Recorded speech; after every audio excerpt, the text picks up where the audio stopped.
Create a PowerPoint presentation from a Word document using Copilot. Welcome to M365 Professional.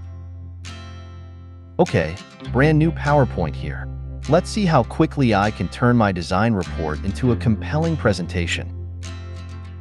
Copilot open. Let's go down to the prompt guide. Here we go. Create from a file. Copilot, suggesting recent ones, and yep, there's the one I want. Click send. And let's see what we get.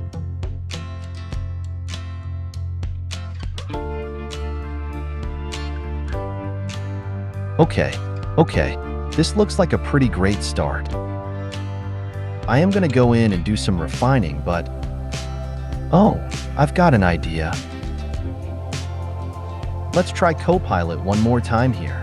Please make the titles on all slides green.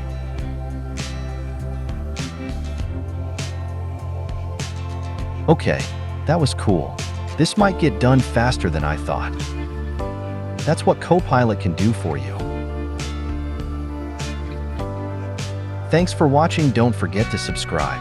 M365 Professional. Check out more content here.